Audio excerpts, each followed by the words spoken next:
Hello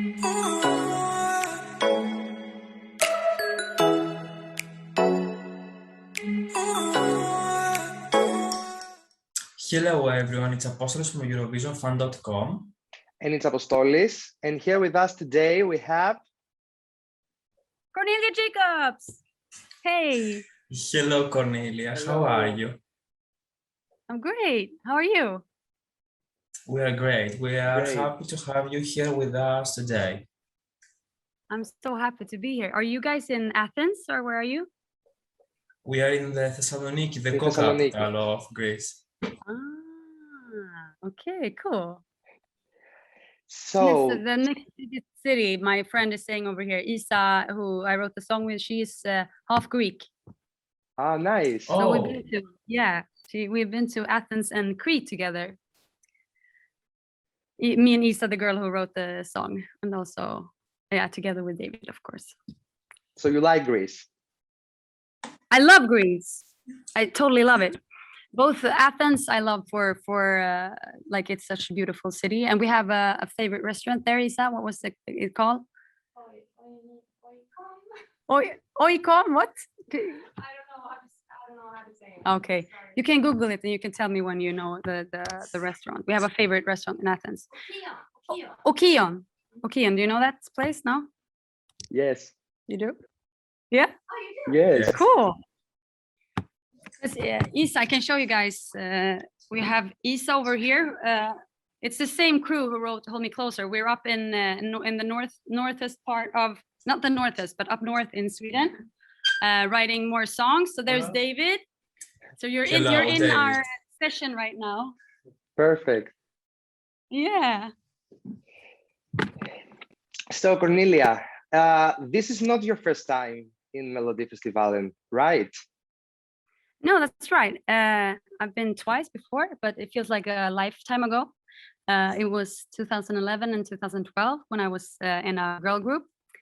Do you see girl group, girl band? I don't know. That Red One was casting, or he put together this girl group and wrote the music and stuff. Red One is a producer that was very popular at the time. So yeah, I was in that girl band. Did you see it? Love Generation, yes. Of course, yes, we know. Hey, cool. Yeah, How was this experience? Sorry, it's a little bit delayed. That's why I sometimes talk at the same time as you. It's not okay. because I'm rude. I hope I'm not. Do you see that any experience- similarities or differences between your participation then and now? Yes, definitely. A lot of differences, but of course it's the same. It's the same show, so it's also many similarities. But it was. I was first of all, I was very young. I was still in high school when we did the Love Generation, and that was. I mean, I think the biggest change is that I'm a lot more of a person now, if you know what I mean. Like it takes some time before you become yourself and find your authenticity. Authenticity? No, Authenticity, yes. Yeah, thank you. I was like, what? So I feel like now it's, since I'm writing my own stuff now and I'm doing my own things, and I've designed the show that we're doing on Mello, and like I know what I want, and I've also already done this this music that I do, like the solo thing, for like 5 years or something. So I feel very secure in what I'm doing, which I didn't do back then, because first of all, it wasn't my music and I did it for fun. It was like, yeah, this is a fun thing, and I didn't really. It's a very special situation to share a stage with 3 other individuals, because you don't want to take too much place, so you want to leave room, but you still also want to like take your place, because it's otherwise you're just dull and not interesting as a person if you're like, oh, you know. It's a very like fine line, and now I don't have to think so much about that. I can just be and don't have to like take in like the others. But it was a really fun experience, but it was also a little bit scary. Like, I mean, back in the days when I was like 18, 19, it was also scary because it's such a big circus, this whole like Eurovision and Melodifestivalen, and it's so easy to like lose yourself into the hands of people that want you to do stuff in this way or that way because it's better TV if you say like this, or you can feel a bit used if you're not sure of who you are. So I had like I have been scared is a harsh word, but I have been like about it after those experiences, those 2 times back in the days. How did you decide to participate in the Melodifestivalen this year? It was actually one of my best friends who asked me like 1 year ago, like, why don't you do Melodifestivalen? Just do it. And I was like, oh, what? So what are you saying? I thought she was kidding at first because we've been working so much like on our own and doing our I've been released music independently, and she's been doing my music videos with me and stuff. And we've been, we haven't seeked that kind of commercial. It hasn't been the most important thing, but she also had a point because she said, you just want to play live, you just want to tour, and how the fuck do you think people are gonna be there if you don't show yourself? And I was like, that's true. And she's like, it's not gonna be like the last time because you do your thing, and it's gonna be your music, and it's gonna be a song that you otherwise you would have released it as a single. So it's not like you're doing something that you don't want to, like I maybe did before, because I didn't really knew what I wanted at that time. So she was the reason when I was like, maybe, yeah. And then it was like 3 nights or something after she said that I couldn't sleep because I was like, and then you could do like this maybe with the lighting, and maybe if you had this kind of staging and blah, blah, blah, it just opened up all the creativity about like having such an experience to make a great live show. You don't have that. No, I mean not experience. I mean like the David. Vad heter det? Möjlighet.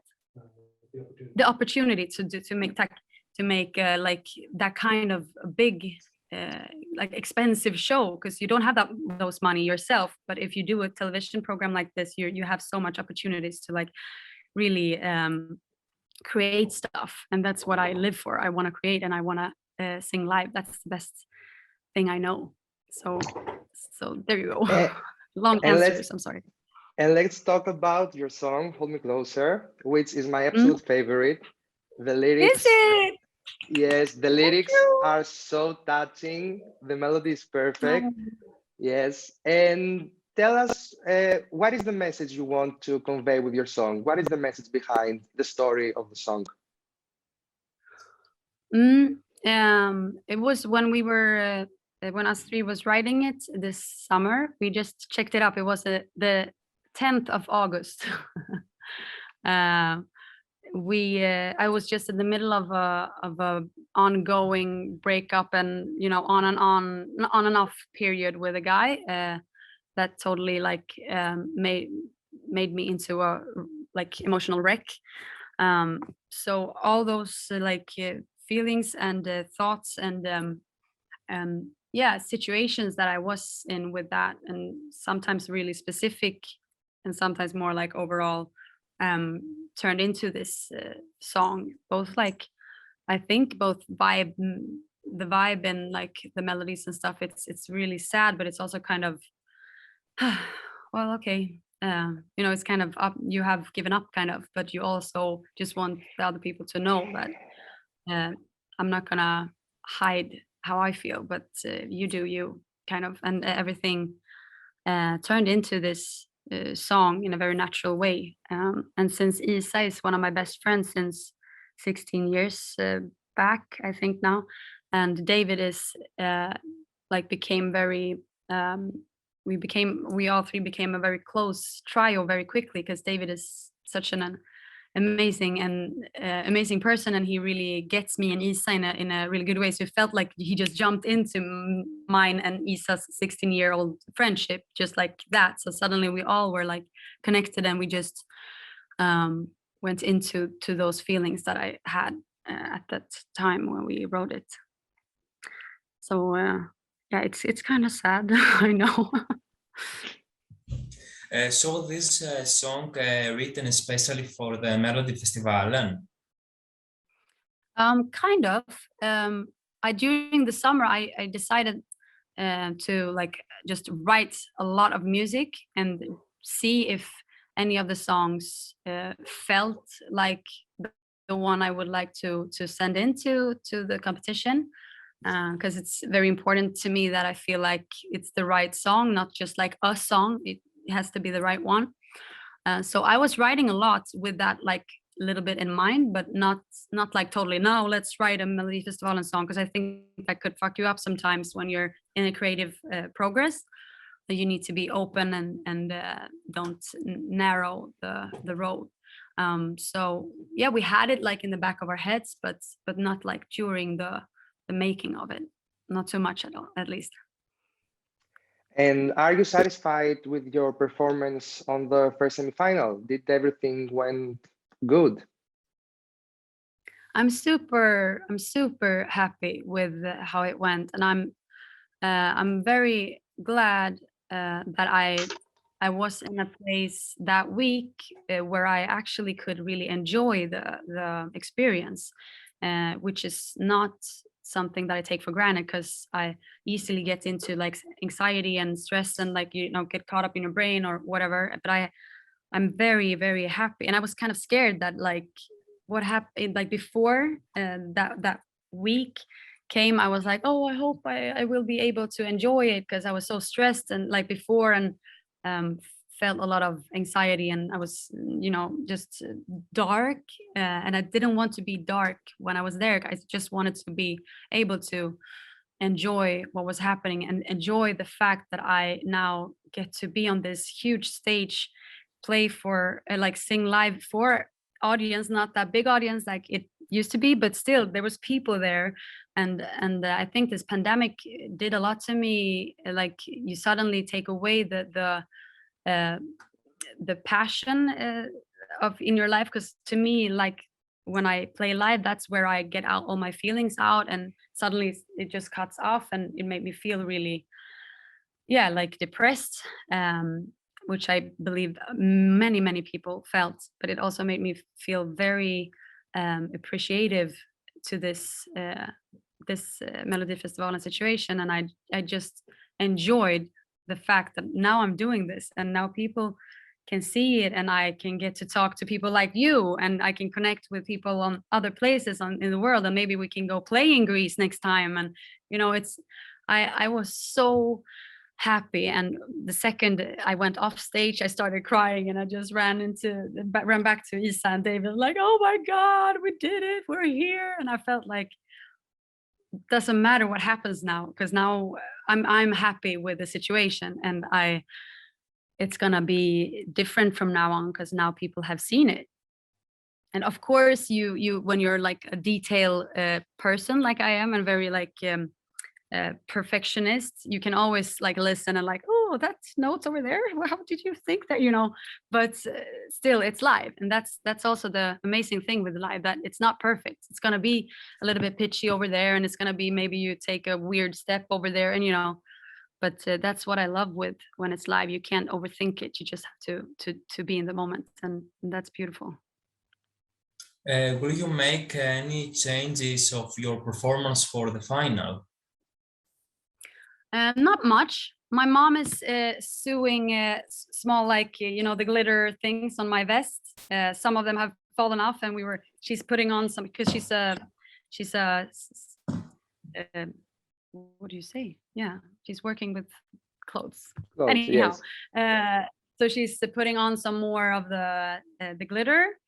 Since it's a final, it has to be a lot of glitter, and hopefully we're going to be able to use more of the lightning in the arena, because they had a lot of problems with the lightning during the week, so it didn't really get as much as it was supposed to be. I didn't mind though. I think it looks good anyway, but it's going to be a little bit more happening. But it's still just going to be me and my little circle. Yeah, so not much of changes. And do you have any other favorite entry from this year's Melodifestivalen? Yes, I really like Anna Bergendahl. And I really like Lisa Miskovsky. I like her since before because she's a great artist that we have in Sweden. And I sang her songs when I was little. Like she's always been really good. And I think she's really good. Now I can't really remember now. I have a bad memory, but those two at least. How do you feel? Do you have any other favorites than except me? Then of course. Mine I personal. I think Clara and Tuna. Oh, Tone was great. She was one of my favorites too. That was so cool. She was so cool. Yeah. And you? Mine first is yours, and Oh. and Anna Bergendahl. Mm. Yes, these She's two, I amazing. think. Yes. I'm so So- glad that you liked the performance. Thank you. And the song. So let's talk about Eurovision now. Which is your favorite entry from Sweden in Eurovision? Like the whole time? Mm. Well, the most obvious answer would be Loreen. But actually, and that is of course one of my favorites. She's amazing. But me and David listened to a lot of old school stuff the other day, and I love Carola. She's so cool. Do you remember when she did Främling, vad döljer du för mig i dina vackra ögon? It was probably in English when it was in Eurovision, I guess, but that was in Swedish. Carola is a legend. I would say Carola, either Främling or Fångad av en stormvind. And your favorite Eurovision entry in general by other countries?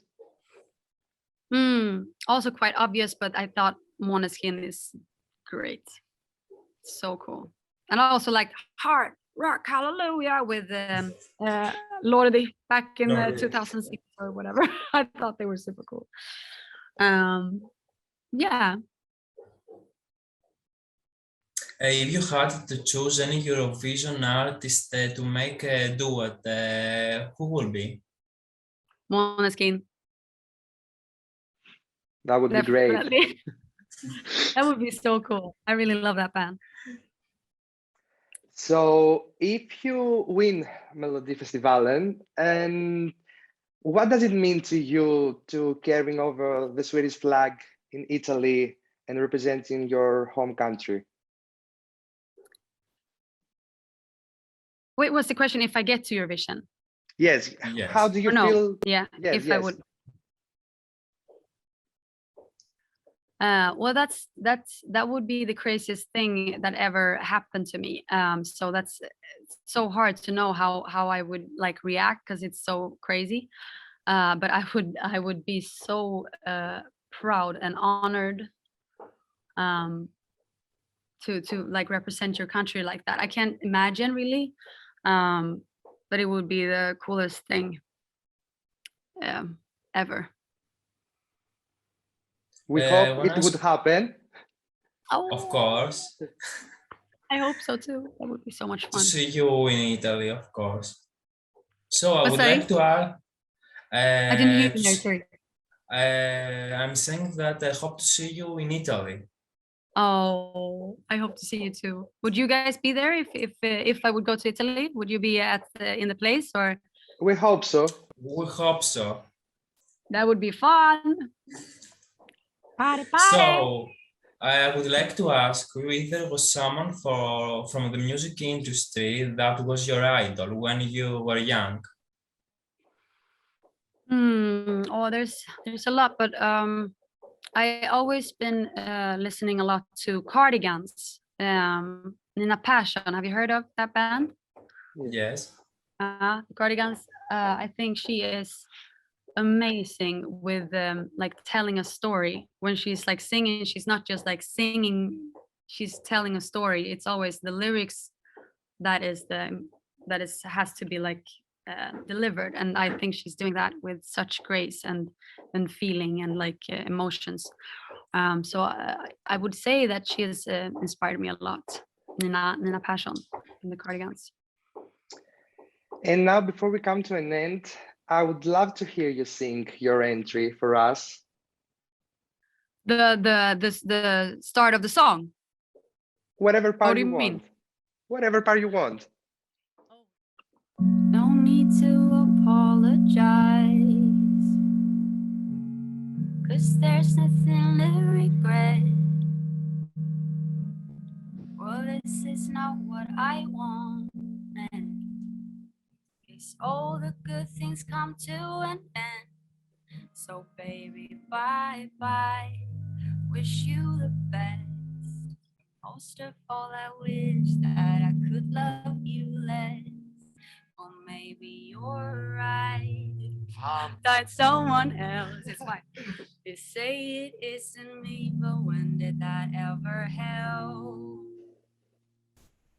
Hold me closer, although you leave before the sunrise. I'll be bleeding, but don't you mind, I'll be fine. Oh, it kills me, I found the right one at the wrong time. But until the sunrise, hold tight, hold tight. Yay! Sorry for the break.